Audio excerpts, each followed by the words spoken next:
নায়েবে আমির সাহেব ভারতে দোভালের সাথে দেখা করেছে, কি কান পড়া নিয়ে আইছে কে জানে। আমরা ধর্মীয় রাজনীতি করি এবং ধর্মীয় রাজনীতি বাংলাদেশের আইনে নিষিদ্ধ না। কোরআনের আইনটা আপনি নন্দীবাবুকে দিয়ে পার্লামেন্টে কিভাবে জাহির করবেন? এটা তো বিদেশি নেতৃত্বে অন্তর্বর্তীকালীন সরকার। ভূমিকম্প হচ্ছে, কয়েকদিন পর হয়তো ওনারা বলবেন এটাও জামাতের কোনো ভূমিকা আছে কিনা। জামাত ইসলাম একবারে সব ধোয়া তুলসী পাতায় পুত পবিত্র সতীত্ব নিয়ে সব আসছে। এই ইলেকশন হবে না, তো এই ইলেকশন হয় পিছাবে, আর নাহলে ইলেকশনই হবে না। এই সরকার মাধ্যম যদি নির্বাচন না হয় তাহলে পরবর্তী নেক্সট হোয়াট ইজ নেক্সট। সব কিছুর ভিতরে এই মাইনাস ফর্মুলাটা যে নিয়ে আসছিল, সেই ফর্মুলাই তো এখন কার্যকর। সবার পারসেপশন ইলেকশন হবে না, কারণ অভ্যুত্থানের শক্তি দ্বিধা বিভক্ত। জামাতের দাবি মানা হয়ে গেছে। বাংলাদেশে অলি নামে এসেছে। কে অলি? প্রথম অলি ডক্টর ইউনূস, আর দ্বিতীয় অলি ডাক্তার শফিকুল্লাহ। আগে আমরা আওয়ামী লীগের মুখে যেগুলো শুনতাম, এখন আমাদের পাপিয়া পাড়া বা মির্জা আব্বাস ভাইরা ওনারা এখন এগুলো বলেন আর কি। 1971 সালে জামাত ইসলামের কি ভূমিকা ছিল, এটা বাংলাদেশের সকল দল একই কথা বলবে। সংবিধান নাকচ করে দিয়ে নাকচ করে দিয়ে যদি ইয়াতে বাইতুল মোকাররমে অথবা হচ্ছে যে শহীদ মিনারে শপথ নিত। 5 বার আর 10 বারের দুর্নীতিতে চ্যাম্পিয়ন হলে আপনাদের তো দুটো মন্ত্রী ছিল, আপনারা তো আমাদের সাথে ছিলেন।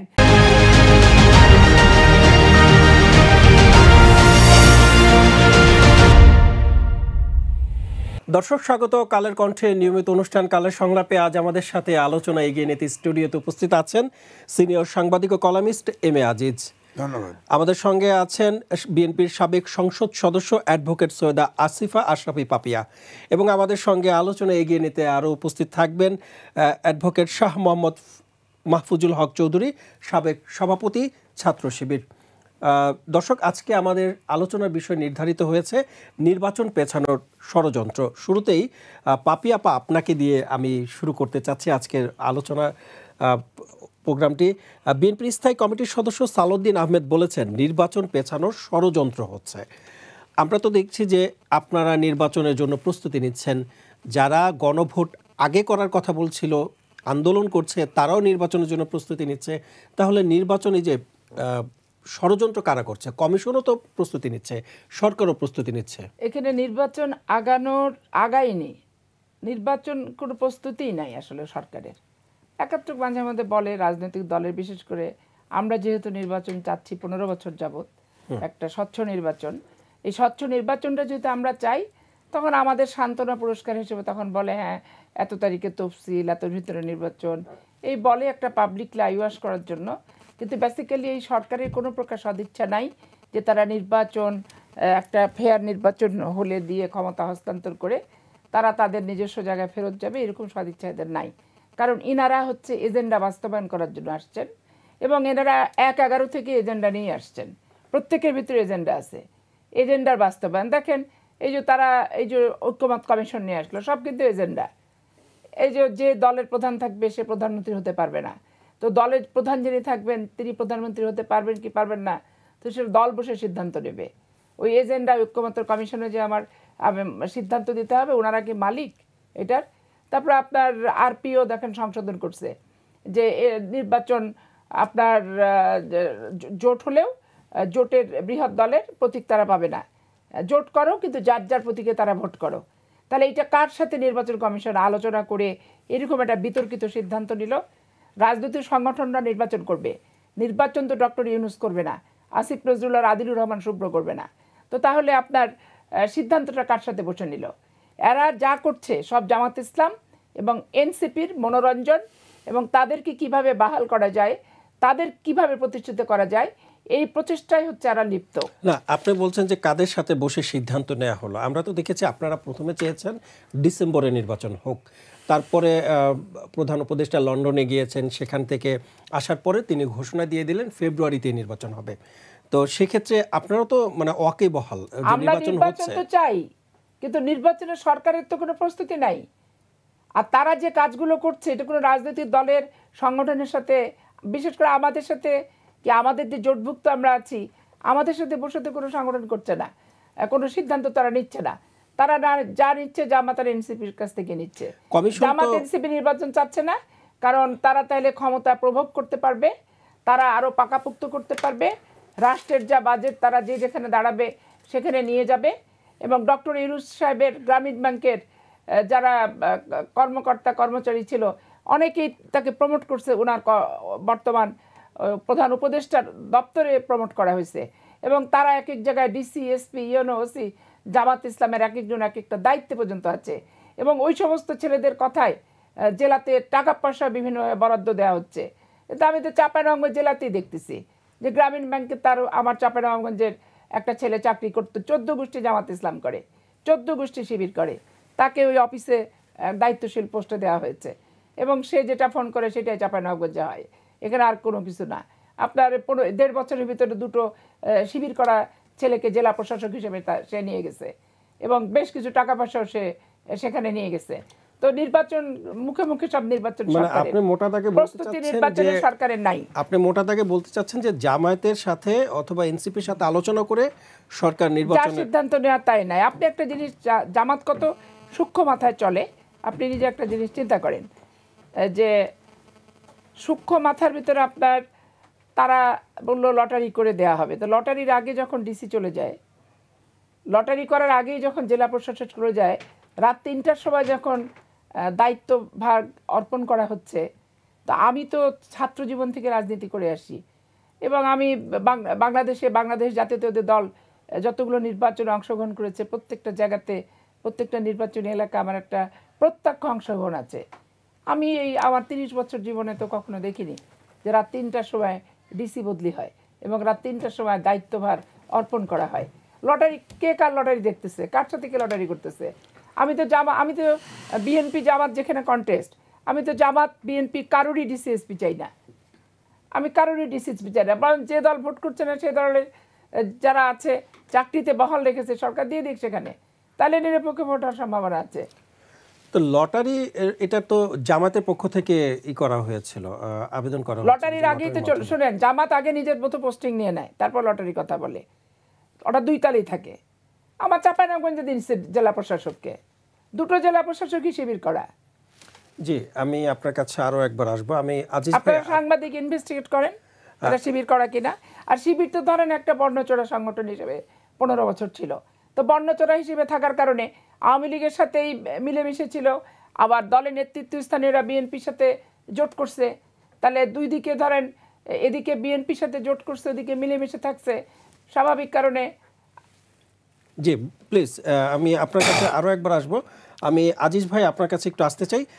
নির্বাচন পেছানোর যে ষড়যন্ত্র কথা বলছে বিএনপির পক্ষ থেকে, জামায়াতের পক্ষ থেকে বলা হয়েছিল যে নির্বাচনের ষড়যন্ত্র হচ্ছে পেছানোর জন্য। যদি নির্বাচন পিছিয়ে যায় তাহলে মানে সবচেয়ে ক্ষতিগ্রস্ত হবে কারা, বিএনপি নাকি জামায়াত? ধন্যবাদ আপনাকে, ধন্যবাদ সহ আলোচক এবং দর্শক শ্রোতা। দেখেন, নির্বাচন না হলে ক্ষতিগ্রস্ত হবে প্রথম জনগণ, কারণ দেশটা চলছে না। এখন নির্বাচিত সরকার দরকার। আপনি দেখেন, রিজার্ভ ছাড়া ব্যবসা নাই, বাণিজ্য নাই, মিডিল ক্লাস পিপুল লোয়ার মিডিল ক্লাসে চলে গেছে এবং লোয়ার মিডিল ক্লাস হতদরিদ্র হয়ে গেছে। বেকারের সংখ্যা বেড়ে গেছে বহু, 3 কোটির মতো লোক বেকার এখন, 3 কোটি। মানে বিশ্ব ব্যাংকের জরিপে, তাদের তো আবার রেটটা একটু হাই ধরে নিলাম। আমাদের দেশে তো লাঙল চালালেও সে সরকার, রিক্সা চালালেও সে কর্ম, এইভাবে তো না। বিশ্ব ব্যাংকের জরিপ। দ্বিতীয়, বিশ্ব ব্যাংক বলছে ধরেন সামনের বছরে আপনার জিডিপি গ্রোথ হবে 3.5%। এটার অর্থ হচ্ছে এই দেশে দুর্ভিক্ষ হবে। 3.3% জিডিপি গ্রোথ করোনাকালেও হয় নাই, এটা হবে। সুতরাং দুর্ভিক্ষ হবে। কোনো বিনিয়োগ নাই। IMF-এর সব শর্ত মেনে নিছে। আবার আওয়ামী লীগের সরকার সহ এই সরকার পর্যন্ত আপনার বাজেটের উপরে ব্যাংক লুট করছে, মানে ব্যাংক ডিফল্টার, বাজেটের উপরে মানে 6 লাখ কোটি টাকার উপরে আপনার ব্যাংক ডিফল্ট লোন। সুতরাং দেশটা তো ফোকলা হয়ে গেছে। এই দেশ নির্বাচিত সরকার আসলে হয়তো বিনিয়োগ আশা করা যায়, কিছু বিনিয়োগ ফিরবে, দেশটার ভিতরে একটা স্বস্তি চলবে। কিন্তু এই ধরনের ম্যাসাকার অবস্থা, প্রশাসন ঠিক নাই, আইনশৃঙ্খলা বাহিনী ঠিক নাই, অভ্যুত্থানের শক্তির ভিতরে দ্বন্দ্ব, আপনি খেয়াল করে দেখেন এইসব কারণে এই দেশটা যেই নির্বাচিত হয়ে আসুক না কেন তার পক্ষে তো সরকার চালানো দুরূহ ব্যাপার। একটু জোর করি, পাপি আপা যেটা বলছিলেন যে রাত 3টায় তার রাজনৈতিক জীবদ্দশা তিনি কখনো দেখেননি, এমনটা দাবি করেছেন যে রাত 3টায় প্রশাসন বদলি হচ্ছে। রাত 3টায় প্রশাসনের লোকজন ডিসিএসপি বদলি করার পেছনে রহস্যটা কি আসলে? না দেখেন, এখানে আরেকটা ব্যাপার আছে। আমি বরাবরই বলি প্রশাসন ক্যাডারে 16,000 অফিসার আছে, এরা সরকার চালায়, এরা মিনিস্ট্রির সব বিভাগ চালায়, আবার ডিসিএসপি ইউএনও পর্যন্ত চালায়। প্রশাসন ক্যাডারের বাইরে 25টা ক্যাডার আছে। ডিসি হইতে কি আইনস্টাইন হতে হয় নাকি? ওই 25টা ক্যাডার থেকে বেছে যদি নিত, আর প্রশাসন ক্যাডারে বণিক বার্তায় 10 দিন 5ই আগস্টের পরে 10 দিন পরে একটা রিপোর্ট দিছিল 95% প্রশাসন ক্যাডারটা ফেসিবাদের দোষর। আপনি সেখান থেকেই পদায়ন করতেছেন, উড্ড করতেছেন, এই করতেছেন। এবং এটা পাপি আবার ঠিক করছে, রাত্রের অন্ধকারে কেমনে অফিস টাইম ছাড়া কেন মানুষ বদলি হবে বলেন? প্রত্যাহার করছে, দায়িত্ব দিতেছে। এটা কি রাত 12টার সময় এখান থেকে যাচ্ছেন উনি জামাত ইসলামের নেতা, আর ওইখানে আরেকজনকে বসায় রাখছে। ভিডিওতে দেখছেন যে ইউনো 6টা কুকুর তার বাচ্চা তার ক্যাম্পাসে করে তারে বস্তাবন্দি করে পানিতে ফেলে দিয়ে মারছে। ব্যাপারটা কি একটা প্রশাসন ক্যাডার এইভাবে কেমনে হবে? প্রশাসন ক্যাডার ঠিক। আমার মনে হয় যে এই সরকার তো বুঝতেই পারে নাই কোথার থেকে শুরু করবে, কোথায় শেষ করবে। আপনি বলেন তো, 106 অনুচ্ছেদ অনুযায়ী ওত নিল প্রেসিডেন্টের কাছে, আওয়ামী লীগের প্রেসিডেন্ট না, সে ওত নিল সংবিধান সমুন্নত রাখার জন্য ওত নিল। তো এই সরকার তো সংবিধানের সাথে সাংঘর্ষিক কোনো কিছু কিন্তু সংস্কার করতে পারে না। এটা সাংবিধানিক সরকার। সাংবিধানিক তাহলে যদি সরকার হয় তাহলে সংবিধান জীবিত। সংবিধানে তো পার্লামেন্ট নির্বাচন 3 মাসের ভিতরে হওয়ার কথা। যদি 3 মাস কোনো কারণে না হয় 6 মাসের ভিতরে, তখন 6 মাসের ভিতরে যদি নির্বাচন দিত, তাহলে কি আওয়ামী লীগের ব্যাপারে যে হেট্রেটটা ছিল জনগণের, নাই 5টা 10টা 20টা সিট পাইতো। অর্থাৎ এখন যেভাবে তারা যেভাবে মোটামুটিভাবে আমি বলবো সংগঠিত, এই মাঝখানে ঢুস করে প্রোগ্রাম আসলে তারা তো ইলেকশনের সময় চুপ করে থাকবে না। তারা তো তাদের তো একটা ভূমিকা থাকবে। আপনি অ্যাক্টিভিটিস তাদের বন্ধ করে রাখছেন কার্যকরী এক্সিকিউটিভ অর্ডারে, সেটা আপনি আইনে এতদিনে বিচার করতে পারতেন, তাদের করতে করেন নাই। তো আমার কথা হচ্ছে যে এই সরকার তো আওয়ামী লীগ সম্পর্কে ডিসিশন আগে নেয় নাই। এখন ধরেন আওয়ামী লীগ আইনে নিষিদ্ধই করলো ধরেন, তাহলে আমার ভোট দেওয়ার জন্মগত অধিকার, আওয়ামী লীগের এখানে নিরপরাধ অনেক সদস্য আছে না, তারা সাপোর্টার আছে না, যারা স্বাধীনতা যুদ্ধের থেকে তখন থেকে 70 সাল থেকে ভোট দেয়, তো তারা কি করবে? ভোট দিতে পারবে না। তাদের ভোট দেওয়া বারণ করবেন কিভাবে? তো এই জন্যই আমি বলছি দেশটা তো। আর আরেকটা কথা হলো পারসেপশন। আপনি রিক্সায় ওঠেন, বলবে স্যার ইলেকশন হবে তো, হ্যাঁ, পারসেপশন দাঁড়ায় গেছে যে ইলেকশন হবে না। এবং আমিও মনে করি আমাদের এই দেশে ইলেকশন যতবার হচ্ছে আমার সময় দেখছি সব সময় পরাশক্তিগুলো ইনভলভ হয় কোনো না কোনোভাবে। মানে আপনার কাছে কেন মনে হচ্ছে যে নির্বাচন হবে না? কারণ আমরা সরকারকে দেখছি প্রস্তুতি নিচ্ছে, নির্বাচন কমিশন মক ভোটিংও করছেন, নির্বাচন যাতে সঠিক সময়ে করা যায়, সঠিকভাবে করা যায়, যাতে কোনো বিব্রতকর পরিস্থিতি তৈরি না হয়, সেজন্য মক ভোটিংয়েরও আয়োজন করেছে। এত কিছুর পরেও আপনার কেন মনে হচ্ছে নির্বাচন হবে না? নির্বাচন হবে না অনেকগুলো কারণে। একটা কারণ বলি, আমাদের উপরে এক্সপোর্টের উপরে আমেরিকার ট্যাক্স বসাইছিল না, তখন আমাদের দেশ থেকে যা নেগোশিয়েট করতে গেছে না, তখন গোপন চুক্তি করছে। কি গোপন চুক্তি করছে? অন্তর্বর্তীকালীন সরকার কি করে গোপন চুক্তি করে বলেন আপনি? 2টা পোর্ট দিয়ে ফেলছে 20-22 বছরের জন্য। অন্তর্বর্তী সরকার তো বৈধ। হ্যাঁ বৈধ, আমার কাছে বৈধ। অনেকে বলে যে চূড়ান্ত আলোচনায় গেলে তো এটা অবৈধ সরকার। না, বৈধ সরকার তো করতেই পারে না, অন্তর্বর্তী এই সরকার কোন সংবিধানে নাই, কিচ্ছু নাই। কিন্তু আজকে আপিল বিভাগ থেকে যে অন্তর্বর্তী সরকারের শপথ এবং বৈধতা চ্যালেঞ্জ করে যে আপিল করা হচ্ছে, লিপ্ত আপিল আছে, খারিজ করে দিয়েছেন আপিল বিভাগ এবং বলেছে যে অন্তর্বর্তী সরকারের বৈধতা নিয়ে কোনো প্রশ্ন। এটা খারিজ করার আগেই আমি টেলিভিশনে বলছি এটা খারিজ হবে, কারণ আমরা আর মামুরা যা আমরা চাবো মামুরা তাই করবে। ধন্যবাদ আজিজ। জীবনের সব আয়োজন এখানে একসাথে। আমি আমাদের সঙ্গে যুক্ত হয়েছেন অ্যাডভোকেট শাহ মোহাম্মদ মাহফুজুল হক চৌধুরী, সাবেক সভাপতি ছাত্র শিবির ঢাকা বিশ্ববিদ্যালয়। আপনার কাছে আমি একটু শুরু করতে চাই, বিএনপির স্থায়ী কমিটির সদস্য মির্জা আব্বাস কঠোর সমালোচনা করেছেন জামায়াতের। গতকালকে এক সভায় তিনি কথা বলেছেন যে জামায়াতের কিছু প্রার্থী ধর্মীয় আবেগকে উস্কে দিচ্ছে। তারা বলছে জামাতকে ভোট দিলে জান্নাত, না দিলে জাহান্নাম। এ সময় তিনি বলছেন যে তাদের জন্য আওয়ামী লীগই ভালো ছিল। আওয়ামী লীগ তো জামায়াতকে নিষিদ্ধ করেছিল, তাহলে আওয়ামী লীগ কীভাবে ভালো জামায়াতের জন্য? জি, ধন্যবাদ আপনাকে, আপনার মাধ্যমে যারা শুনছেন এবং আমাদের সম্মানিত সহ-আলোচক বৃন্দ এবং সম্মানিত শ্রোতা মণ্ডলী সবাইকে স্বাগত জানাচ্ছি। এবং আজকে যে প্রশ্নটা করলেন, আসলে মির্জা আব্বাস সাহেব যে কথা বলছেন বা আমাদের পাপি আপাও বলেন প্রায় সময়, এখন আগে আমরা আওয়ামী লীগের মুখে যেগুলো শুনতাম, এখন আমাদের পাপি আপারা বা মির্জা আব্বাস ভাইরা ওনারা এখন এগুলো বলেন আর কি একইভাবে। ব্যক্তির পরিবর্তন হয়েছে, কথার খুব বেশি পরিবর্তন হয় নাই। তো আমরা মির্জা আব্বাস ভাই যে সিনিয়র লিডার, মানে অনেক প্রাজ্ঞ মানুষ আমরা মনে করি। উনি এখন যে বিষয়গুলো বলছেন, আসলে এর আগে তো ওনাদের সাথে আমরা 17 বছর একসাথে রাজপথে ছিলাম, লড়াই সংগ্রামে, ফাঁসির মঞ্চে, গুম খুন, আয়না ঘরে, সব জায়গায়। তো সে সময় আমরা অবশ্য ভালো ছিলাম, এখন আমরা খারাপ হয়ে গেছি। কারণ এখন ওনাদের প্রতিদ্বন্দ্বিতা পলিসি এবং কর্মসূচি দিয়ে প্রতিদ্বন্দ্বিতা না করে সেটাকে ওই আগের আওয়ামী লীগের যে রেটরিক, সেই ভাষায় প্রতিদ্বন্দ্বিতা আমাদের প্রতিহত করার চেষ্টা করতেছেন। মির্জা আব্বাস ভাই বলছেন যে আওয়ামী লীগ ভালো ছিল। অবশ্যই আওয়ামী লীগ ভালো, এটা মির্জা আব্বাস ভাইয়ের আগের কর্মকাণ্ড বোঝা গেছে। মির্জা আব্বাস ভাই যখন আওয়ামী লীগ যখন ক্ষমতায় ছিল, তখন 17 বছর ওনার ঢাকা ব্যাংকের কোনো সমস্যা হয় নাই এবং ওনাদের খুব বেশি সমস্যা হইতে দেখি নাই আমরা।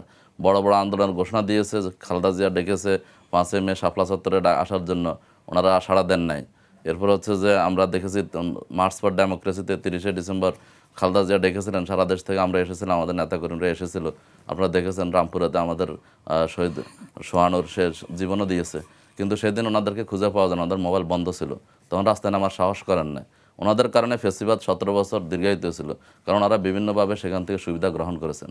এই জন্য এখন ওনাদের কাছে তো আওয়ামী লীগ ভালো থাকবে, এটা জামাতের উপর দিয়ে হয়তো বলতেছেন, কিন্তু ওনাদের মনের হয়তো সত্য কথা বলে জামাতের জন্য আওয়ামী লীগ ভালো না। আওয়ামী লীগ আমাদের জন্য না, আওয়ামী লীগ তো আমাদেরকে ফাঁসি দিয়েছে, আমাদের গুম করেছে, খুন করেছে, নিষিদ্ধ করেছে, আমাদের পার্টির নিবন্ধন কেড়ে নিয়েছে, মার্কা কেড়ে নিয়েছে, আমাদের হাজার হাজার নেতাকর্মী মানে হচ্ছে যে ঘর থেকে তুলে নিয়ে, পাওয়ার টেবিল থেকে তুলে নিয়ে ক্রস ফায়ার নামে হত্যা করেছে, তা আয়নাঘরে বন্দি রেখেছে।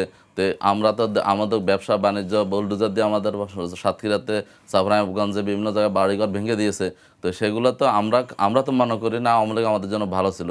এখন যিনি হয়তো ওনার অন্তরের কথাটা উনি আমাদের উপর দিয়ে বলে দিয়েছেন, যেহেতু উনি ওই সময় ঢাকা ব্যাংক সব ব্যাংক সব ঠিকমতো চলেছে এবং আন্দোলন সংগ্রামে ঢাকাতে খালেদা জিয়ার সবচেয়ে বড় যারা আস্থাভাজন লোক ছিলেন, তাদেরকে ওইভাবে পাওয়া না যাওয়ার কারণে দেখা যাচ্ছে সেই সময় আওয়ামী লীগের বিরুদ্ধে যে আন্দোলন, সেটা সারা বাংলাদেশ থেকে ঢাকা বিচ্ছিন্ন হয়ে গেছে, কিন্তু ঢাকাতে কার্যকর কোনো আন্দোলন গড়ে ওঠে নাই।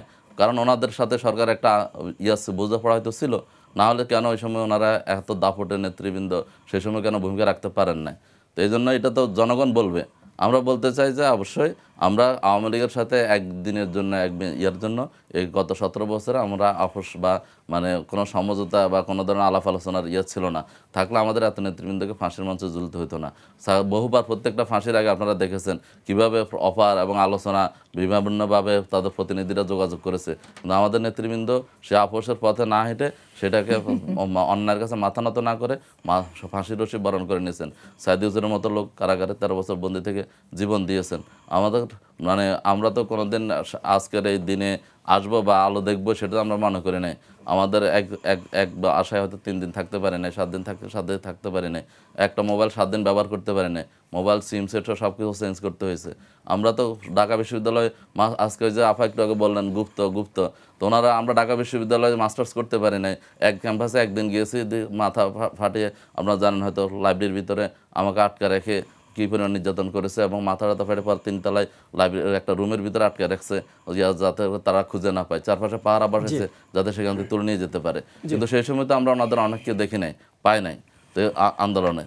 মানে আওয়ামী লীগের যে মানে আওয়ামী লীগের বিরুদ্ধে যে আন্দোলন হয়েছিল সে সময় আপনি বিএনপিকে পাননি? বিএনপিকে পায় নাই বলে না, এই যে মির্জা আব্বাস ভাই যে এখন বলতেছেন আওয়ামী লীগ ভালো ছিল, ওনারা রাজপথে যেভাবে ভূমিকা রাখার কথা ছিল, কথা থাকলে সরকার বিরোধী আন্দোলন যে তুঙ্গে ওঠার কথা ছিল বা জমার কথা ছিল, সেটা তখন ওনাদের ভূমিকা না থাকার কারণে সে সময় হয় নাই, এবং গুরুত্বপূর্ণ টার্নিং পয়েন্টগুলোতে ওনারা তখন ওনাদেরকে পাওয়া যায় না, ওনাদের ভূমিকা পাওয়া যায় না। জি ধন্যবাদ আপনাকে।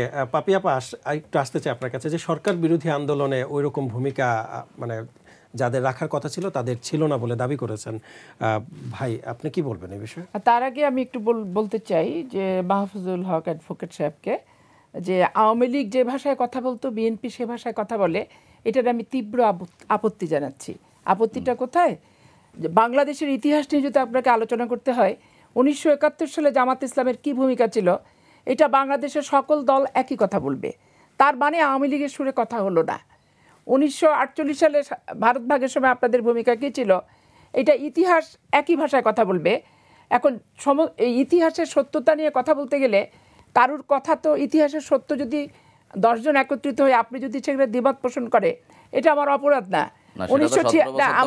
আমার কথা আমি বলতেছি, আমাকে বলতে দেন, কথার ভিতর কথা বলেন না। আপনি বলছেন আমি শুনছি, আমার পরে আপনি বলবেন।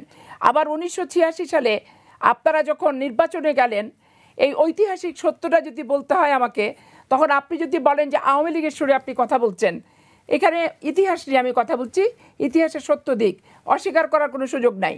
আবার আপনি 91 সালে যখন আমাকে বললেন যে আপনাদের এখন বলতেছেন যে 90 সালের 91 নির্বাচনে আমরা সমর্থন না দিলে সরকারই গঠন করতে পারতো না, তো তাহলে আওয়ামী লীগ কি সরকার গঠন করতে পারতো? আওয়ামী লীগকে যদি আপনারা সমর্থন দিতেন, তাদের কি সেই সিট সংখ্যা ছিল? তাহলে আপনারা তো দিচ্ছেন বিনিময়ে 2টা মহিলা এমপি। তাহলে নারী নেতৃত্ব হারাম বলার পরে 2টা মহিলা এমপি দিয়ে আপনারা আমাদেরকে সমর্থন দিলেন, আপনাদেরকে নিয়ে আমরা চললাম। আবার 94 এসে এই মুহূর্তে দরকার তত্ত্বাবধায়ক সরকার, আমাদেরকে ছেড়ে দিয়ে আপনি আওয়ামী লীগের সাথে চলে আসলেন, এসে গোটা বাংলাদেশ জিম্বি করলেন। এবং বাংলাদেশের আমি চাঁপাইনবাবগঞ্জে আওয়ামী লীগ থার্ড পার্টি, আমার চাঁপাইনবাবগঞ্জের জামাত আমার বাড়ি ঘরে বোমা থেকে, ককটেল থেকে এবং দরজা জানলা ভাঙচুর, রাতের অন্ধকার, রাত 3টার সময় ট্রাকে আওয়ার দিয়ে আমাকে চাঁপাইনবাবগঞ্জ থেকে ঢাকার উদ্দেশ্যে আসতে হয়েছে। তাহলে এখন ইতিহাস বলতে গেলে, এই যে আওয়ামী লীগ যা বলে বিএনপি তা বলে, ইতিহাস নিয়ে কথা বলতে গেলে আপনি ইতিহাসের সত্যতা যে স্বীকার করবে, কথার সুর এক হলে দলীয় সুর আপনি চাপায় দিতে গেলে তো হবে না। তারপরে আপনারা আমাদের সাথে 2001-এ থাকলেন, এখন আপনারা বলতেছেন যে আমরা 5 বারের দুর্নীতিতে চ্যাম্পিয়ন। তো 5 বার আর 10 বারের দুর্নীতিতে চ্যাম্পিয়ন হলে আপনাদের তো 2টো মন্ত্রী ছিল, আপনারা তো আমাদের সাথে ছিলেন। আপনার মন্ত্রণালয়ে আপনি চুরি করছেন কি করছেন না, অন্য মন্ত্রণালয় কি প্রভাবিত করেননি?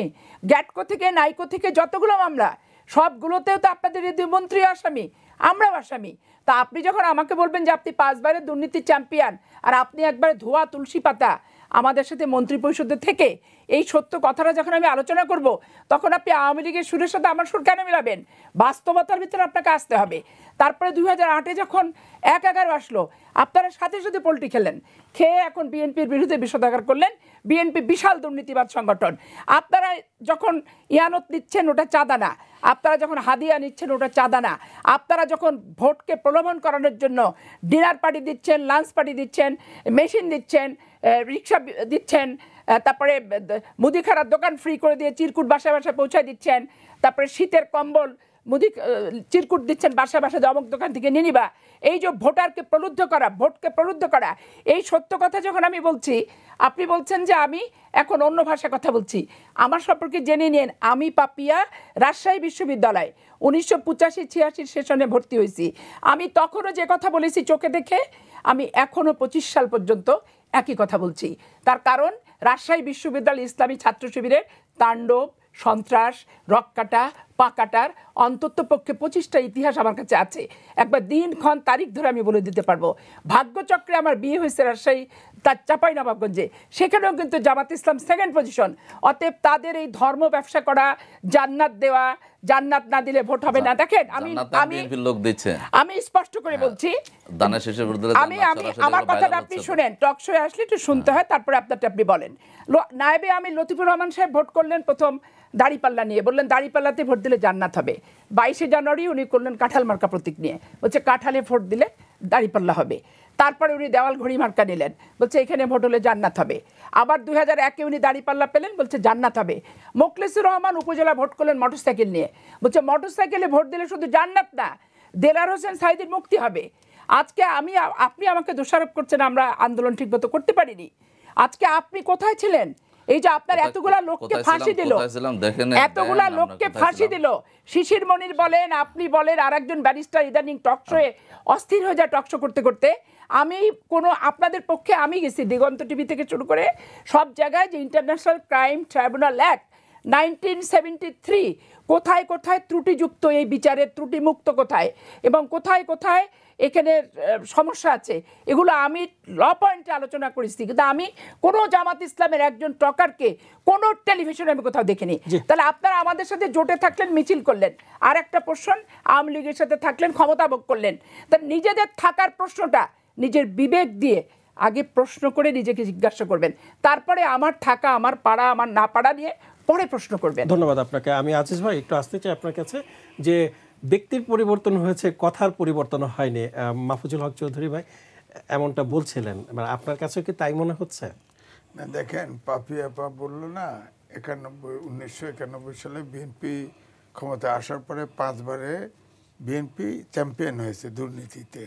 এই কথাটা আমি একটু কারেকশন করে দেই, কারণ দুর্নীতি যে ঘোষণা করা হয় 1 বছর আগেরটা পরে, অক্টোবরে 91-তে বিএনপি ক্ষমতায় আসছে, অর্থাৎ দুইবার আওয়ামী লীগ চ্যাম্পিয়ন হয়েছে। পরে ওই রেলগাড়ি চলে তার 3 বার হয়েছে, এটা সত্য। তো সুতরাং দুর্নীতিতে চ্যাম্পিয়ন বিএনপি 5 বছর হয় নাই।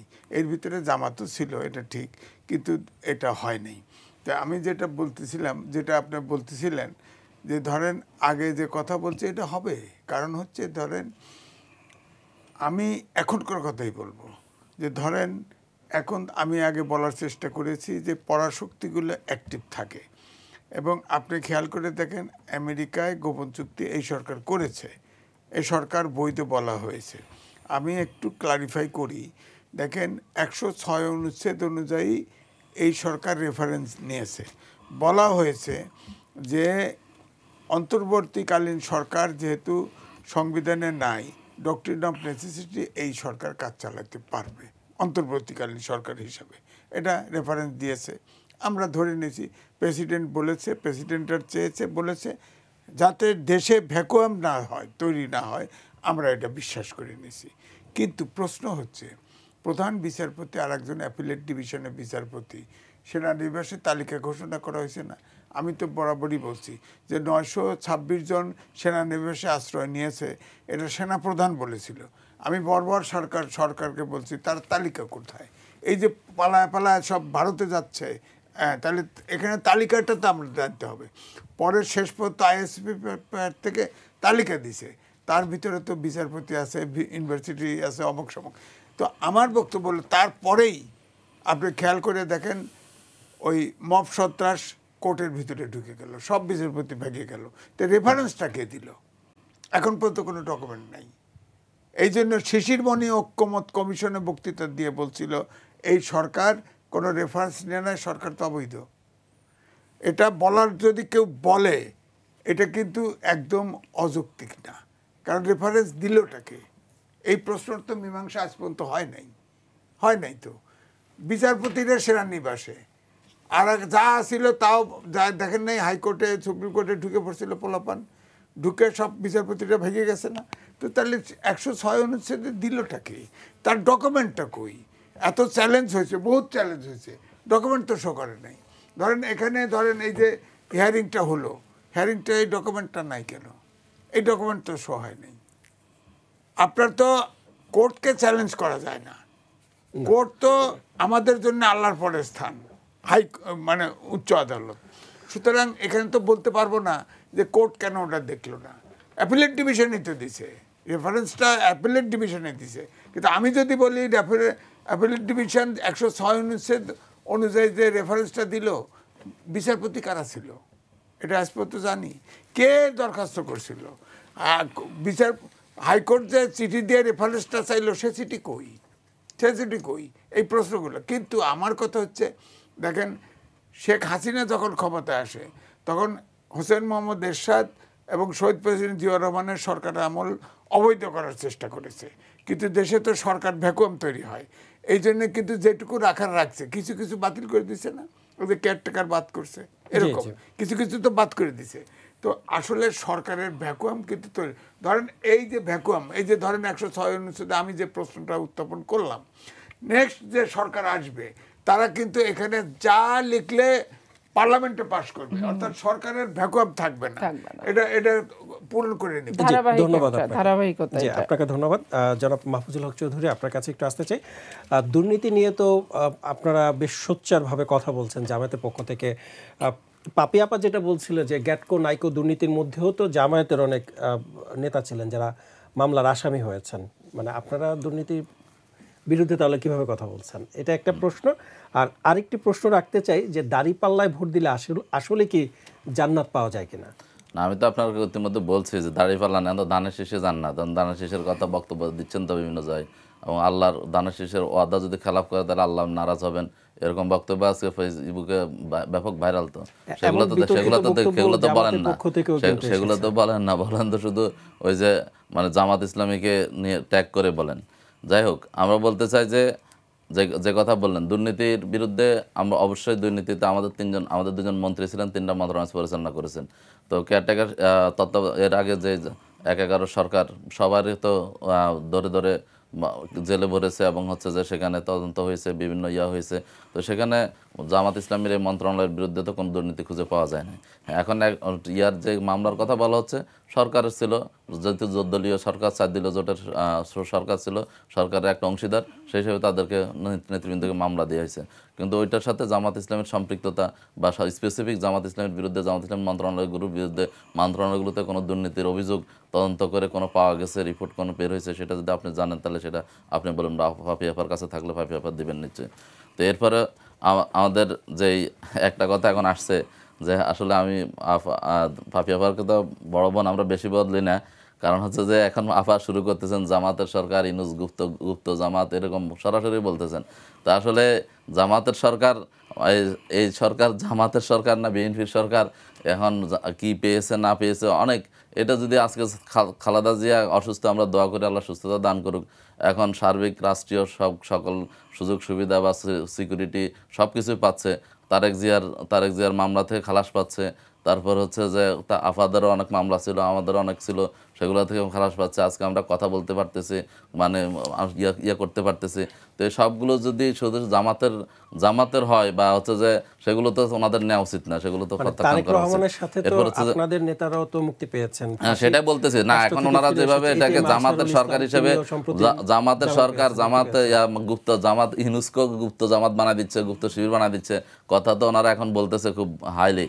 তো এগুলো তো মানে মানুষকে, জনগণকে বিভ্রান্তকর, বা জনগণ সেটার জবাব দেবে নিচ্ছে।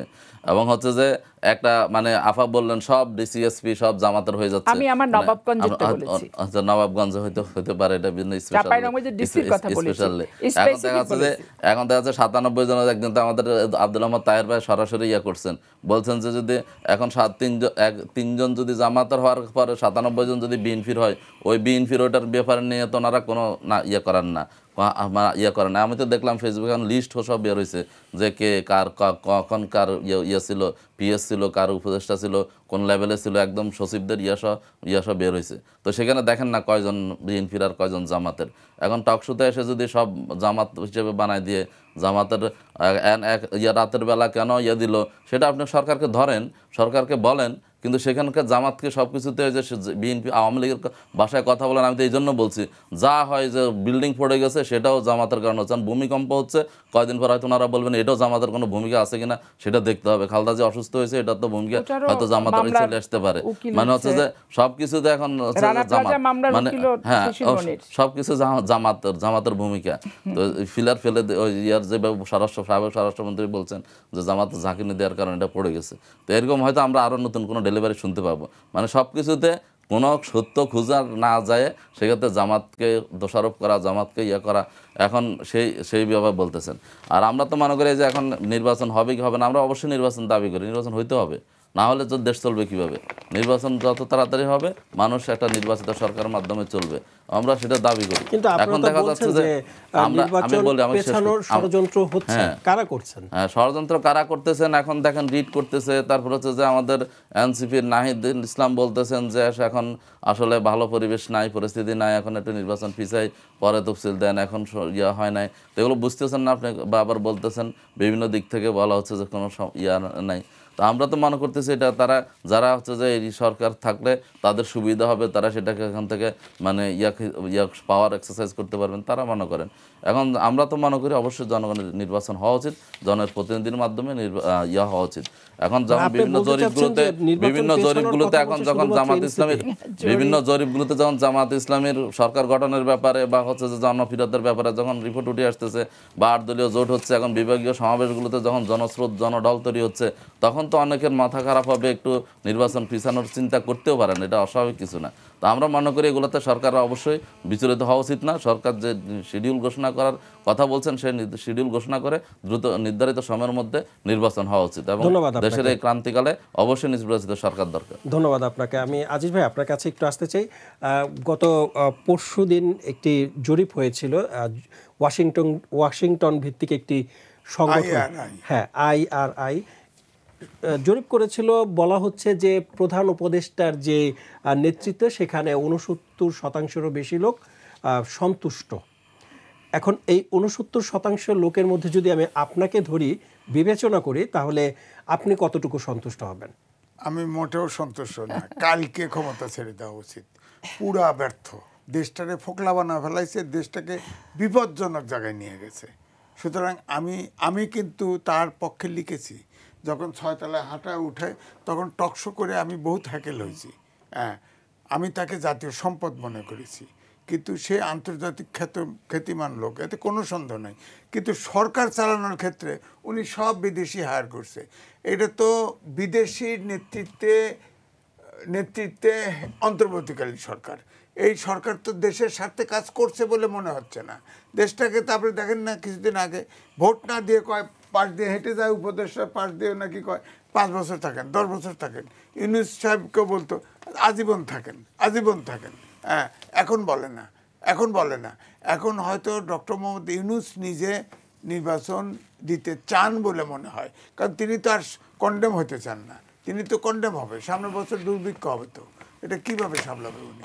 ওনার তো কোনো আয় নেই, কেউ ফান্ডিং দিচ্ছে না। IMF-এর শেষ লোন শর্ত মানিয়ে নিয়েছে, সব আটকায় গেছে।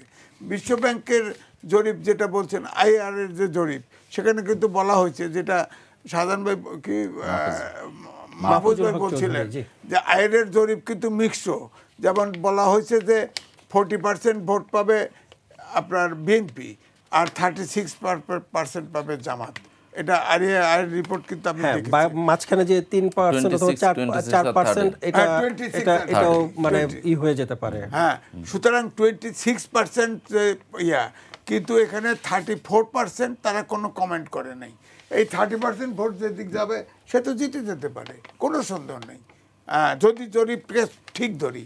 আর জরিপের ব্যাপারটা হচ্ছে যে আপনি প্রত্যেকটা ডিস্ট্রিক্টে তো জরিপ, এখন গোপালগঞ্জে জরিপ করেন আওয়ামী লীগ জিতে যাবে, হ্যাঁ, সাতক্ষীরায় জরিপ করবেন জামাত ইসলাম জিতে যাবে, বগুড়ায় জরিপ করবেন বিএনপি জিতে যাবে। বাংলাদেশ তো হোমোজেনিয়াস না। বয়সের উপর নির্ভর করে সবার উপরে জরিপ চালাচ্ছে, মানে স্পেসিফিক কোন স্টেটের উপর বয়স কি? ধরেন আমার বয়স তো অনেক বেশি, আমি তো 1 মার্কও দিতেছি না, তা আমার জরিপ তো হয় নাই, আমার জরিপ তো নেয় নাই।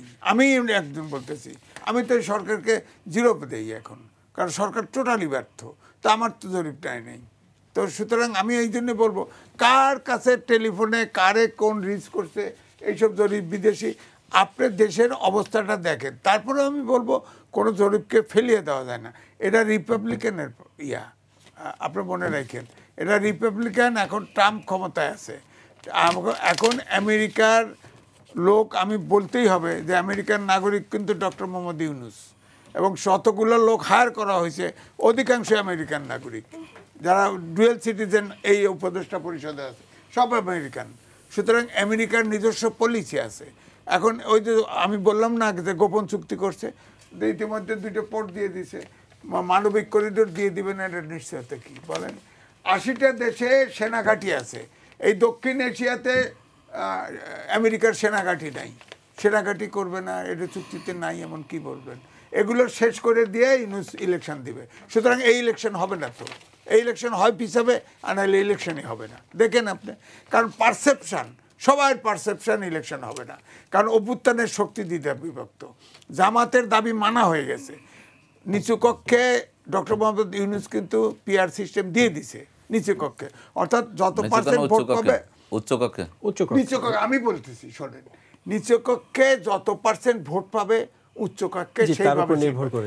তাহলে নিচু কক্ষে পেয়ার হলো না, উচ্চ কক্ষে তো পেয়ার না, পেয়ার হচ্ছে নিচু কক্ষে যত পার্সেন্ট ভোট পাবে উচ্চ কক্ষে তত, সেই অনুপাতে সিট।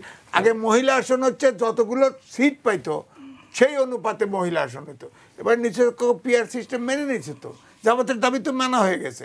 এখন দাবি যেটা হচ্ছে আপনার জুলাই সনদ, সেখানে তো বিএনপি নোট অফ ডিসেন্ট আছে, রাখে নাই, তার সেখানে উষ্মা আছে, সেখানে তো বিএনপিও এগ্রি করছে।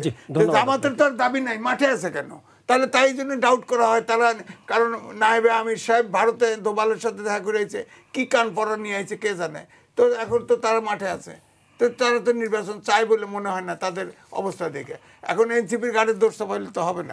আজিজ ভাই তো সাংবাদিক মানুষ, কিন্তু ওই বিষয়টা তো আপনার উনি তো সরাসরি চ্যালেঞ্জ করছে, আমরা তো কোনো রেফারেন্স দিয়ে না দিয়ে একটা ইয়ের উপর ভিত্তি করে এটা বলতে পারেন না। ঠিক আছে, কথার ভিতরে না বলে পরে যার যা সময় হবে ঠিক আছে, কিন্তু জামাতের দাবি মেনে গেছে, তারা মাঠে আছে। দেশ অশান্ত তৈরি করতে মানে আপনাকে ধন্যবাদ। পাপি আপা, একটু আসতে চাই, একটু ভিন্ন প্রসঙ্গে আসতে চাই। বিএনপি চেয়ারপারসন বেগম খালেদা জিয়া যখন অসুস্থ, ঠিক তখনই তারেক রহমান দেশে কবে ফিরবেন এ নিয়ে নানা প্রশ্ন উঠছে, গুঞ্জন উঠছে। আর তারেক রহমানের দেশে ফেরার চাবিটা আসলে কার হাতে, এটি একটু জানতে চাই। পাশাপাশি জানতে চাই তিনি এখনও লন্ডনে অবস্থান করছেন সর্বশেষ তথ্য মতে, মানে তিনি কি চাচ্ছেন যে বেগম খালেদা জিয়াকে লন্ডনে নিয়ে চিকিৎসা করাতে, এই জন্যই তিনি লন্ডন অপেক্ষা করছেন? আচ্ছা, তার আগে আমি মাহমুদুল হক সাহেবের দুটো কথার উত্তর দিই, যে কেউ যদি বলে থাকে যে ধানের শীষে ভোট দিলে জান্নাত, আল্লাহ ওকে হাবিয়া দুজকটা সবার আগে দেবে, কারণ এরকম অইসলামিক কথা বলে অদ্যাবধি ধানের শীষের ভোট আমি 1991 সাল থেকে প্রত্যক্ষভাবে করি, আমি কোথাও কোনো দিন শুনিনি। এবং অনেক এমপির এলাকায় যে আমি মিটিং করে দিয়ে আসছি, 91 বলেন, 96 বলেন, 2001 বলেন, 2008 বলেন এবং 2018, আমি এই ধরনের বক্তব্য কোথাও শুনিনি। আজকে আপনার মুখে প্রথম শুনলাম। এইটা আমার কথার সাথে আপনি কথা বলেন না, টক শোয়ের একটা ধর্ম আছে, আমার পরে যা যা বলার তাই তাই বলেন।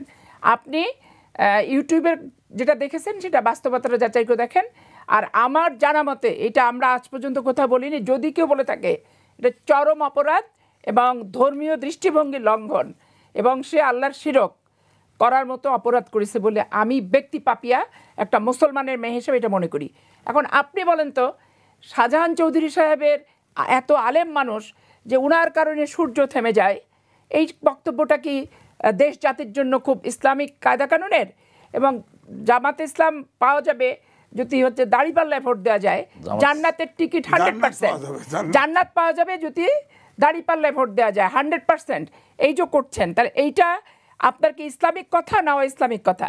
তারপরে আপনি সৎ লোকের শাসন চাচ্ছেন, কোরআনের আইন চাচ্ছেন, তা এখন কোরআনের আইনটা আপনি নন্দীবাবুকে দিয়ে পার্লামেন্টে কিভাবে জাহির করবেন?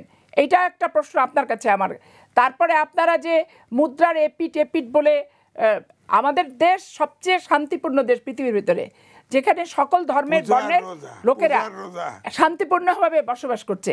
এখন আপনি পূজা, রোজা, মুদ্রার এপিট বলে আপনি মুসলমান হিসেবে দল বাদ দেন, বিএনপি আর জামাত ইসলাম বাদ দেন, মুসলিমের যে কালচার, যে দৃষ্টিভঙ্গি, আমরা কাউকে বাধা দেব না, কিন্তু আপনি এপিট বলে এটা কি ইসলামিক দৃষ্টিভঙ্গিতে কথাটা, অর্থটা এবং বক্তব্যটা কি তাৎপর্যপূর্ণ হয়েছে?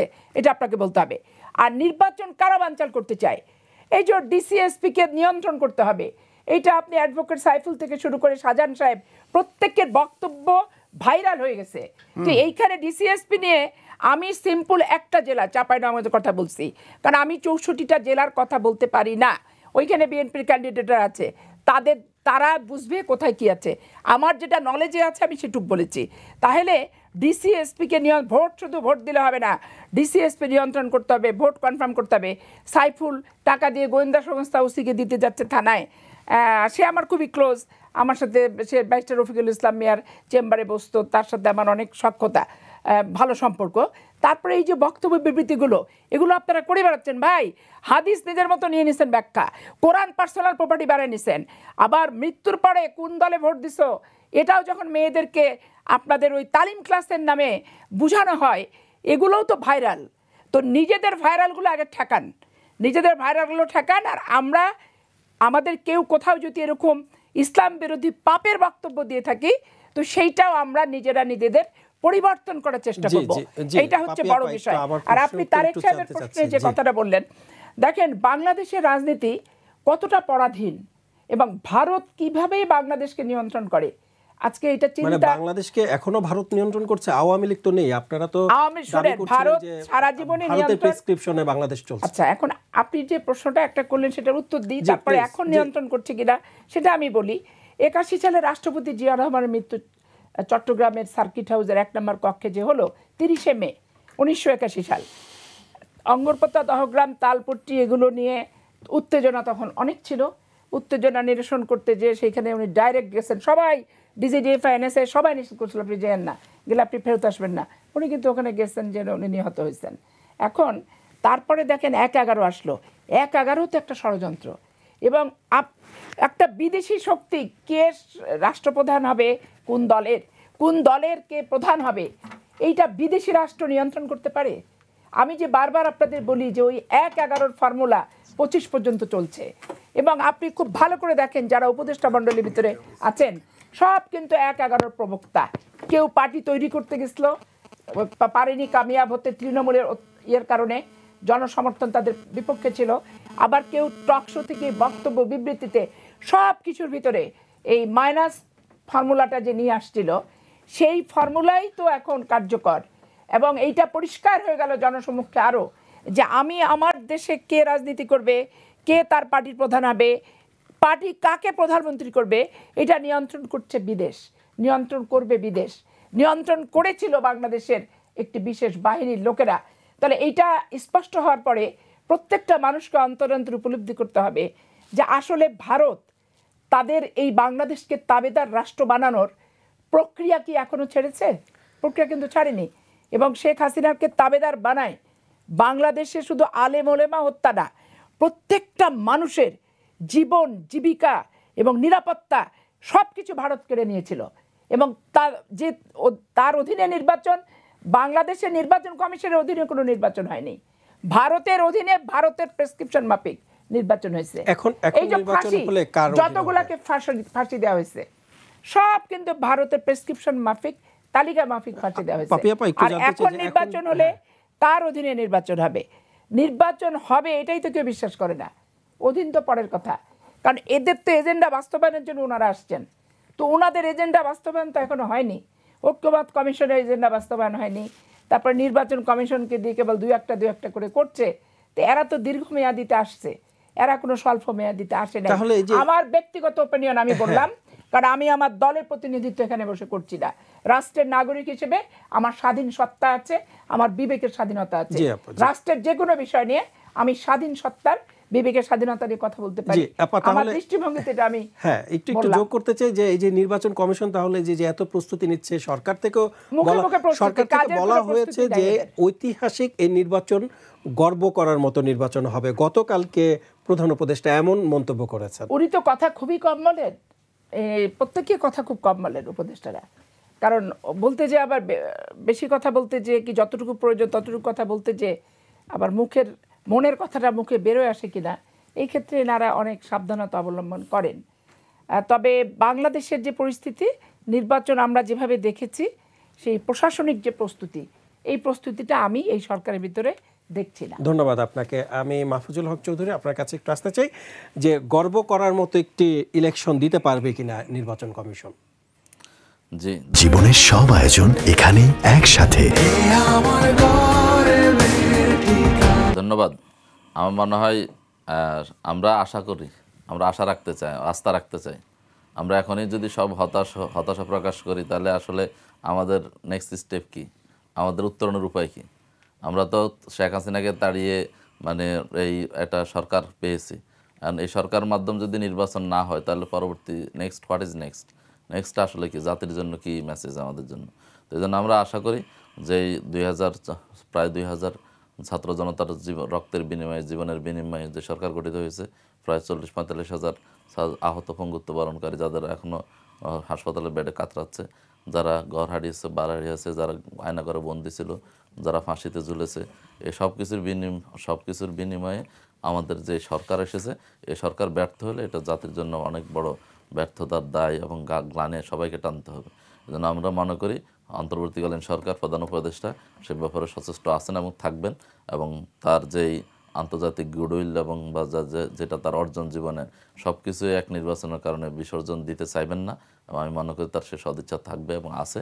এবং আমরা যদিও সীমাবদ্ধতা আছে, দুর্বলতা আছে, আমরা সেই এখন আমাদের আজিজ ভাইতে চলে গেছেন, আজিজ ভাই অনেকগুলো কথা বলছেন, পাপিয়াফা বলছেন, তা আসলে আমরা তো এগুলো আগে বলছিলাম যে আমাদের ধাপে ধাপে সংস্কারগুলো করলে, বা হলে যে আমাদের যদি গণভোট হয়ে যেত, আমাদের যদি তখন এই অনেকগুলো সমস্যায় যে আমি যেন 106 ধারা নিয়ে আসলে সরকার রেফারেন্সে গঠিত হয়েছে কি হয় নাই, কি হয়েছে, এটার পরবর্তী কি হবে, বৈধ না অবৈধ, তাহলে তো এগুলো আগ থেকে আমরা সতর্ক করেছি এবং আমরা এগুলো নিয়ে কথা বলেছি। তখন আমাদের কথাগুলোকে সংবিধানে নেই, নির্বাচন সংবিধানে নেই, গণভোট সংবিধানে নেই, আমাদের কথাগুলো তখন আপনি শুনেন, অনেক কথা আছে, এগুলো পিছলা আলোচনা গেলে সময় লাগবে। কারণ হচ্ছে যে আপনি যখন একটা সরকারকে আমরা তো যখন হটাইছি, তাদের ভাষায়, তাদের অনুযায়ী একটা সংবিধানের নির্বাচনের মাধ্যম দিয়ে তারা আসছে তাদের মতো করে। তো আমরা তো সেটাকে সংবিধান মেনে আমরা তাদেরকে হটাই নাই, আমরা তো গণ অভ্যুত্থানের মাধ্যমে হটিয়েছি, গণবিপ্লবের মাধ্যমে হটিয়েছি। আমরা তাকে মানে এই যে সরকার, শেখ হাসিনা প্রধানমন্ত্রী থেকে শুরু করে বায়তুল মোকাররমের ইমাম পর্যন্ত সব তো পালিয়ে গেছে। এই যে প্রধান বিচারপতির কথা, প্রধান বিচারপতি বলেন, বলেন, সবাই তো পালিয়ে গেছে। তো এখন এরকম একটা জায়গায় আপনি যদি চান যে সব কিছু নিয়ম মাফিক হবে, সব কিছু গনে গনে দুয়ে 4 হবে, তাহলে তো আসলে হবে না, তাহলে আপনি তো সেটা পারবেন না। আর সেটাকে তো আপনাকে এই বাস্তবতাকে, হ্যাঁ ওই সময় যদি সরকার যদি সংবিধান নাকচ করে দিয়ে নাকচ করে দিয়ে যদি বায়তুল মোকাররমে অথবা হচ্ছে যে শহীদ মিনারে শপথ নিত, তাহলে নতুন করে গণপরিষদ বলেন বা হচ্ছে যে নতুন সংবিধান রচনা হইতো, তাহলে হয়তো এখনকার অনেকগুলো প্রশ্ন আসতো না। কিন্তু যেহেতু একটা মানে অন্তর্বর্তীকালীন সরকার, একটা শূন্যতা, সেখানে কেউ নাই, সেই জায়গায় তো আপনি একটা রাষ্ট্রকে এই অবস্থায় ফেলে দিতে পারেন না। Necessity knows no law, necessity কোনো আইন মানে না, প্রয়োজন কোনো আইন মানে না। আপনাকে প্রয়োজনের তাগিদে এই সরকার গঠিত হয়েছে এবং সেই সরকার কার্যক্রম চালাচ্ছে, দেশ পরিচালনা করতেছে। এখন সেই অবস্থায় আমরা আশা করি, যদিও আমরা এই কথাগুলো বলেছি যে কোনো টেস্ট হয় নাই, আমরা এই জন্য গণভোট দাবি করেছি আগে, আমরা একটা স্থানীয় সরকার নির্বাচন দাবি করেছিলাম যে সরকারের সক্ষমতা যাচাই করার জন্য, বা আসলে আমাদের প্রশাসন কি ভূমিকা রাখে, পুলিশ ফোর্স কীভাবে ভূমিকা রাখে, তখন তো এগুলো কেউ কর্ণপাত করেন না। এখন আবার ওনারা ওগুলো বলতেছেন যে আসলে সরকার পারবে কিনা, ভূমিকা রাখবে কিনা, কি হবে, ব্যর্থ হবে কিনা, তো এগুলো তো আমরা আগে বলছি। এখন যাই হোক, যেহেতু আমরা গণঅভ্যুত্থানের আমরা শরিক, বা আমরা সবাই মিলে এই গণঅভ্যুত্থান করেছি, এই সরকারকে আমরা সবাই মিলে বসিয়েছি, সেই সময় ডক্টর ইউনূস, আজকে যতই আমি ডক্টর ইউনূসকে সমালোচনা করি, ডক্টর ইউনূসের বিকল্প কোনো একজন যে বাংলাদেশকে আধিপত্যবাদী শক্তি বা ভারতের এগেনিস্টে এসে সরকার পরিচালনা করবে, বিদেশিদের সমর্থন নিয়ে বা বিদেশিদের সাপোর্ট সমর্থন পাবে, যে পরিমাণ অপপ্রচার ভারতীয় মিডিয়া, ভারতীয় কূটনীতিকরা করতেছে, সেটার এগেনিস্টে এসে দাঁড়িয়ে একটা সরকার পরিচালনা করা, তাদের সাথে চোখে চোখ রেখে কথা বলা, সেইটা কিন্তু দুর্লভ, কাউকে পাওয়া যায় না তখন, বা আমরা সবাই মিলে চেষ্টা করেছি। অতএব আমরা চাই এই সরকার সফল হোক এবং একটা সুস্থ নির্বাচন হোক, জনগণের মতের প্রতিফলন হোক, আমরা সবাই মিলে নির্বাচনে অংশগ্রহণ করি, আমরা জনগণের আস্থা রাখি, জনগণ যাকে ভোট দেয়, আমাদেরকে ভোট দিলে আমরা নির্বাচিত সরকার গঠন করব, ওনারা আমাদের সহযোগিতা করবে, আবার ওনারা সরকার গঠন করলে আমরা ওনাদেরকে সহযোগিতা করব, আমরা বিরোধী দল থাকবো, ওনারা ভুল করলে সমালোচনা করব, এটাই তো হওয়া উচিত গণতন্ত্র। আমরা আওয়ামী লীগকে তাড়িয়ে যদি আমরা যদি আবার সেই ফেসিবাদ কায়েম করে জনকে ভোট দিতে দিব না, হাত ভেঙে দিব, পা ভেঙে দিব, ওরকম জিব্বা কেটে ফেলবো, ওরকম করে বলি, তাহলে তো গণতন্ত্রের কোনো কিছু হবে না। আমাদের সবাইকে আসলে এই পারস্পরিক সহযোগিতার মাধ্যম দিয়ে সংকট উত্তরণ করতে হবে। ধন্যবাদ আপনাকে। পাপি আপা, একটু আসতে চাই, কেউ যদি দিশেহারা হয়ে, হতাশ হয়ে, ক্ষুব্ধ হয়ে চোরাগলিতে হাঁটে, তাহলে আরও একটি 5 আগস্টের হুঁশিয়ারি দিয়েছেন জামায়াতের আমির ডাক্তার শফিকুর রহমান। তিনি বলেছেন যে 5 আগস্টের পরে একটি দল নিজেদের কপাল খোলার জন্য, ভাগ্য বদলের জন্য জনগণের বিরুদ্ধে লেগে পড়েছে, চাঁদাবাজিতে তারা জড়িয়ে পড়ছেন। এখানে হয়েছে কি যে ডক্টর শফিক সাহেব সারা জীবনে কয়টা নির্বাচনে এমপি হতে পেরেছেন? ওনার নির্বাচনী ইতিহাস যদি দেখেন তাহলে ওনার প্রত্যেকটা কথার উত্তর আছে। এবং জামাত ইসলামের বিএনপির সাথে জোট করার কারণে যে কয়েকজন এমপি হয়েছেন, আর বিএনপির সাথে জোট না করার কারণে এমপি হয়েছিলেন, জোট করার কারণে যে কয়েকজন এমপি হয়েছেন আর না করে কয়েকজন এমপি হয়েছেন, এই ইতিহাসটা যদি আপনি ভোটের রাজনীতির পর্যালোচনা করেন তাহলে চোরাবালিতে কারা হাঁটে, 86 চোরাবালিতে কারা হাঁটলো, চোরাগুলিতে কারা হাঁটলো, আবার 88 চোরাগুলি মনে করে আবার বেরোয় চলে আসলো, আবার 94 শেখ হাসিনার সাথে চোরাবালিতে কারা গেল, আবার ধরেন 2008 চোরাবালিতে কারা আসলো। এগুলো তো ঐতিহাসিকভাবে সত্য। আর বিএনপি বাংলাদেশের রাজনীতিতে কখনো সরকারি দল কখনো বিরোধী দল, এর নিচে তো নামেনি। বিরোধী দল আপনার 96 সালে 116 সিট, আর মঈনুদ্দিন ফখরুদ্দিনের পাতানো এবং সুপরিকল্পিত নির্ধারিত ফলাফলের নির্বাচনে বিএনপি 30 সিট, 29 সিট। ওখানে জামাত ইসলামে 2জন এমপি ছিলেন। ওই 2জন এমপি কোনোদিন একটা যুদ্ধ অপরাধের নামে এই যে ফাঁসি দিয়ে দিচ্ছে একটা ত্রুটিপূর্ণ বিচার করে, সাক্ষ্য প্রমাণ যথার্থ না, একবারও একটা বক্তব্য কিন্তু দেয়নি। কিন্তু এখন উনি যেটা বললেন, শামসুল ইসলামের এখন শামসুল ইসলাম কি বলছে, আমার পাশেই বসতো, আমি তাকে দাঁড় করিয়ে ধাক্কা দিয়ে দাঁড়িয়ে যে ভাই আছি, কিছু বলেন অন্তত পক্ষে। শামসুল আলম যা বলছে আর পাপিয়া যা বলছে, পাপিয়া বিএনপি করা মেয়ে, শামসুল আলম জামাত ইসলাম করা মেয়ে। আর আজাদ সাহেব কি বলছে তুলনা করে দেখেন, পাপিয়ার বলছে 100% আর উনি বলছেন 1% পারফরমেন্স তার পার্লামেন্টে, আর আমার পারফরমেন্সটা দেখেন। আর আপনাদের পক্ষে টকশোগত, আপনাদের পক্ষে বিপক্ষে না, আইনগত ত্রুটি নিয়ে যে ফাঁসি দেওয়া হয়েছে, এটা আমি কত বলছি আর আপনি কোথায় বলছেন, শিশির মনির কোথায় বলছেন, আর একজন কি ব্যারিস্টার ডিএজি সিনিয়র আইনজীবী টকশো করেন, সে কয় জায়গায় বলছে, এটা তুলনা করবেন। হয় কি রেসপেক্ট থাকতে হবে, রেসপেক্ট থাকতে হবে। আপনাদের মতো আপনারা অন্তর্জামীর মতো কথা বলেন। এই যে অন্তর্জামীর মতো আমরা আগে বলছিলাম এটা হবে, আগে বলছিলাম এটা হবে, এখন আবার এরা বলছে এটা হবে। আমরা অন্তর্জামী না, আমরা সমাজ বিশ্লেষক। সমাজের মানুষের মন, নিজের মন, সামাজিক পরিবেশ বিশ্লেষণ করে একটা কথা বলি। সেই কথাটা বাস্তবে রূপান্তরিত হতেও পারে, আবার রূপান্তরিত না হতে পারে, কিন্তু একবার অন্তর্জামির মতো স্পেসিফিক করে কথা বলাটা সম্ভবপর না। 8 দলীয় জোটের মিটিং অনেক বড় বড় হচ্ছে। এই 25 বছর 30 বছরে বহুত 8 দলীয়, 14 দলীয় আর বিএনপি দলীয় 4 দলীয় জোট বহুত বড় বড় মিটিং করছি। এখন আপনারা জীবনে প্রথম করতে পারছেন 8 দলীয় জোট হিসেবে আত্মপ্রকাশ করতে পেরেছেন স্বৈরাচার শাসন, আওয়ামী লীগ মুক্ত পরিবেশে। এটা নিঃসন্দেহে ভালো, এই সুবাতাসটা ভালো, গণতন্ত্রের জন্য ভালো যে এতদিন অন্ধকারে চোরাগুপ্তার মতো করে চলতে হয়েছে। এখন আপনি গুমের কথা বলেন, খুনের কথা বলেন, আপনি তো ফেরত পেয়েছেন গোলাম আজমের ছেলেকে, আপনি তো ফেরত পেয়েছেন মিরপুরের কাশেম আলীর ছেলেকে, আমি ফেরত পাইনি এখনো ইলিয়াস আলীকে, আমি ফেরত পাইনি এখনো চৌধুরী আলমকে, আমি এখনো ফেরত পাইনি সুমনকে। তাহলে আমাদের বাস্তবতাটা আপনাদের চেয়ে যে আপনারা খুব বিশাল কিছু সাফার করেছেন আর আমরা কিছুই করিনি এটা মনে করেন না। আপনারা যখন বলেন যে একটা বালির ট্রাক সরাতে পারেন না, আপনারা বালির ট্রাক আমরা সরাতে পারি না, আর আপনারা একটা ফাঁসি ঠেকাতে পারেননি। যেদিন ফাঁসি হয়ে ওই আলেম ওলেমাই বলবো আমি, যেহেতু কোরআন তাদের অন্তরে ছিল, 5 ওয়াক্ত নামাজ ওনারা পড়তেন, তাদের কফিনে যখন হচ্ছে জুতা নিক্ষেপ করছে, মিষ্টি বিতরণ করছে, আমি একজন মুসলমান হিসেবে আমার অন্তরে রক্তক্ষরণ হয়েছে, আমার অন্তর কাঁদছে যে একটা মানুষ মরে যাওয়ার পর তার জোর করে মৃত্যু, ফাঁসি, এগুলো করার তো কোনো ইসলামিক কালচারের ভিতর পড়ে না। আমি কিন্তু ট্র্যাডিশনাল মুসলমান, আপনাদের মতো ইসলামের বিশেষজ্ঞ না, আমি সৎ পথে সাধারণ যেটা বুঝি। এখন এই অন্তর্বর্তীকালীন সরকারের যে প্রত্যাশাটা মানুষের ছিল, সর্বসম্মতিক্রমে এই সরকারের প্রতি মানুষের সমর্থন ছিল, তো মানুষের প্রত্যাশাটা তো সরকারকে বুঝতে হবে। একটা সময় তো মানুষই বলতে যে আরো 5 বছর থাকুক, 10 বছর থাকুক। হ্যাঁ, যেমন আপনাদের যে অলি আসছে যে ওনাদের কুষ্টিয়ার এমপি নমিনেশন দিছে ভদ্রলোককে, ওয়াজ করেন যে বাংলাদেশে অলি নামে এসেছে। কে অলি? প্রথম অলি ডক্টর ইউনূস আর দ্বিতীয় অলি ডাক্তার শফিকুল্লাহ। হ্যাঁ, শফিক সাহেব, শফিউল্লাহ তো না, শফিক সাহেব ডাক্তার সিলেটের উনি। তো এই যে বক্তব্যগুলো, আবার একজন বলে যে কোরআনে দল হলে নামাজ চলবে, আর দলের আলোচনা করতে না দিলে নামাজ হবে না। কেন? নামাজ কোরআনে তো না, মসজিদে মসজিদে দলের আলোচনা করতে দিলে নামাজ পড়তে দেওয়া হবে, আর দলের আলোচনা করতে না দিলে নামাজ পড়তে দেওয়া হবে না।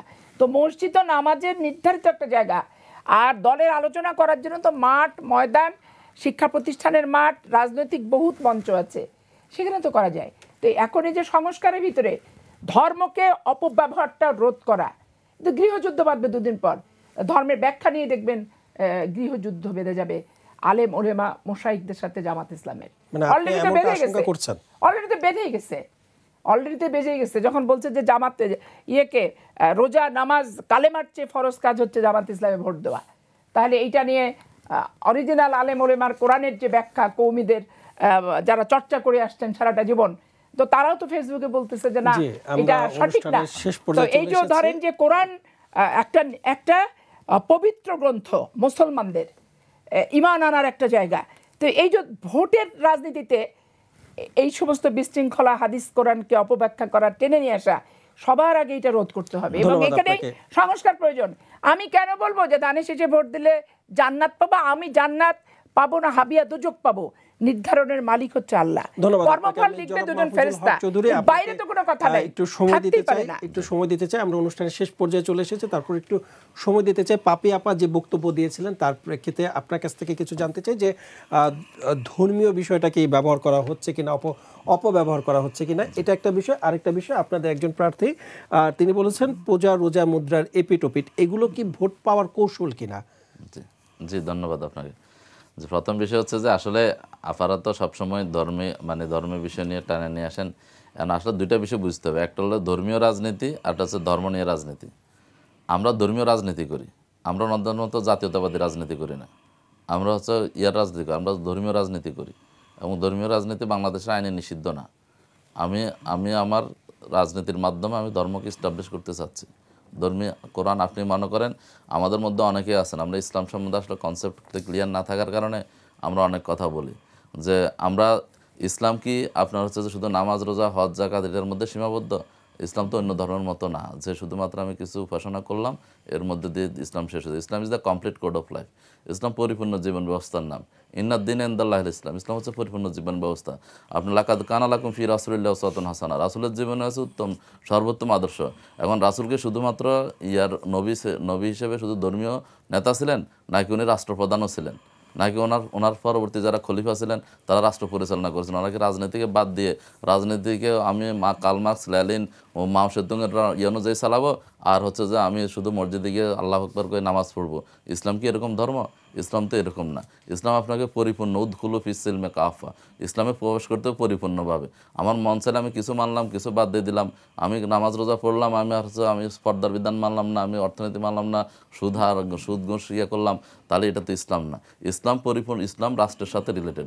ইসলাম আপনাকে রাষ্ট্রীয়ভাবে প্রতিষ্ঠিত যতক্ষণ পর্যন্ত না হচ্ছে তখন আপনি শুধুমাত্র ওই যে মসজিদে আর ইয়াতে দোয়া করলে আর ইমাম সাহেব বক্তব্য দিলে ইসলাম কায়েম হবে না। কারণ ইসলামের হুদুদ আছে, শরিয়া বিধান আছে, সেগুলো আপনাকে প্রতিষ্ঠা করতে হবে। তাহলে আমরা সেই প্রতিষ্ঠা করার জন্য কাজ করতে চাই। প্রতিষ্ঠাটা কীভাবে হবে?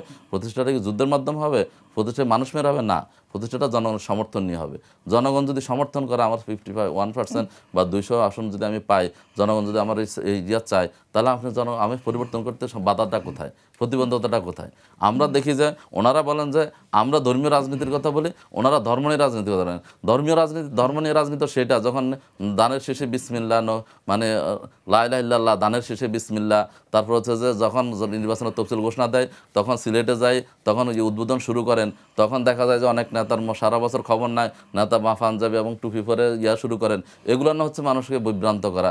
ওই যে আগে শেখ হাসিনা পট্টি পরে আসতো, পরে আসতো। এখন যে ব্যক্তি সারা বছরে পাঞ্জাবি পরে, টুপি পরে, আপনি তাকে ধর্মীয় রাজনীতি করার কারণে আপনি তাকে বলবেন যে ধর্মের রাজনীতি করে। হ্যাঁ, এটা তো ঠিক, আপনি এটাকে অস্বীকার করতে পারবেন যে আপনি যদি একজন অসৎ দুর্নীতিবাজ, একজন সাদাবাজ, অথবা আপনি একজন যদি আপনি ভোট দেন, আপনি সে যত অপরাধ করবে সেটার ভাগিদার আপনি হবেন না? আবার আপনি যদি একজন ভালো মানুষকে ভোট দেন, সে যতগুলো ভালো কাজ করবে, সে নামাজ পড়তে বলবে, সে নামাজের কথা বলবে, নামাজ প্রতিষ্ঠা করতে বলবে, সমাজের জুলুম, অত্যাচার, নির্যাতন বন্ধ করবে, তাহলে সেটার জন্য কি আপনি সবার ভাগী হবেন না? ফামাইয়ামাল মিসকালা জারাতিন খায়রান ইয়ারা, আপনি কি প্রত্যেকটা ভালো কাজের সুফল পাবেন না? এখন আমি এই কথা বললে আমি তো বলতে পারি, আমি তো জান্নাতের কথা বলতে পারি না, আমি নিজে জান্নাতে যাবো কিনা আমি তো বলতে পারি না। ডাক্তার শফিকুল কোনদিন বলছে, আমাদের গোলাম ফরহাদ কোনদিন বলছে?